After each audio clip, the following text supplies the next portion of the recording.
All right, guys. We're going to do another lesson today on the attacking third. Last week we talked all about the attacking third. We had 3 lessons. The first lesson was on um, speed of play in the attacking third. Then we did a lesson on turning the corner like Alex Morgan. And then we did a video lesson on Messi, who went 1v1 to get into the arc and finish. So we're going to continue the attacking third this week. Today, it's all about how do you exploit the space so that you can get into this zone. The video is going to call it the golden zone, but we've been calling it the arc because of the field hockey arc that we often see on our practice field. But the idea is, how do you take a ball that's entering the attacking third in one of these channels and narrow it down so that we get our highest percentage shot right in front of the goal? So he calls these corridors, these different sections. Obviously, we call them channel 1, channel 2, channel 3, channel 4, and channel 5. But it's kind of a cool way of looking at the attacking third. So I'm going to play the video and then I'll stop it and give my 2 cents.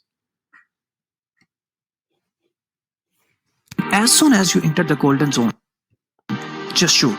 Don't think about anything else and just take a shot at the goal.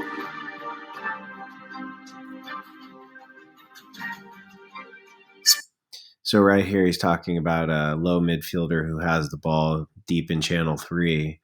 And then the question is, how could we get it into this golden zone or close to the arc like we often talk about? So what he says here is this midfielder, who's actually sitting a little bit deep, makes a very proactive, explosive run right into the golden zone. And this low midfielder hits him right in stride. And when you're this close to the goal, you can score pretty easily. Space is available in the inner corridor to make a run in the golden zone. Conte's run towards the golden zone and Louis' vision to pick him.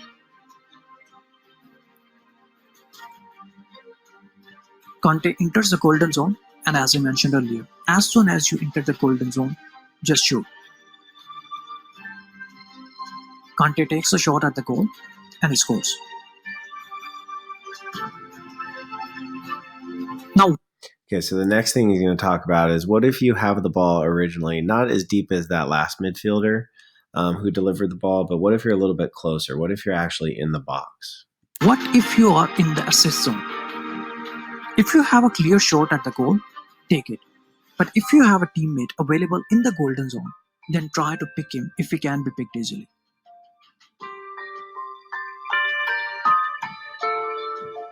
Okay, so this is a little bit of a different situation. So the ball's made its way into the box, but this guy who has the ball, this attacker, really doesn't have a clear shot at the goal. He's got a wall of 2 defenders and a goalie to beat.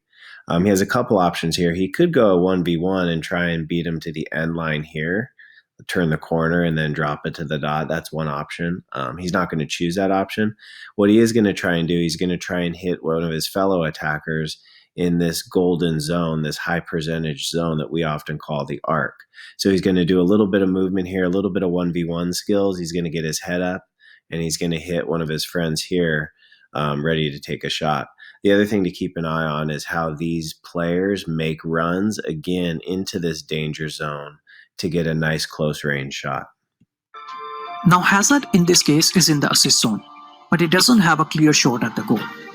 So what Hazard can do now is that he can try to pick his teammate in the golden zone. So there are 2 Chelsea players available in the golden zone. So Hazard can pick them. Hazard's pass in the golden zone to N'Golo Kante, and as I mentioned earlier, as soon as you enter the golden zone, just shoot.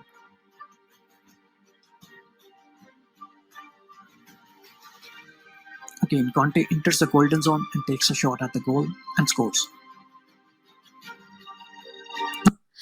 Okay, so we've learned a couple of things here. One is you could make very deep proactive runs into that golden zone that we call the arc. Just explosive runs that run behind the defense. You receive the ball and you can score.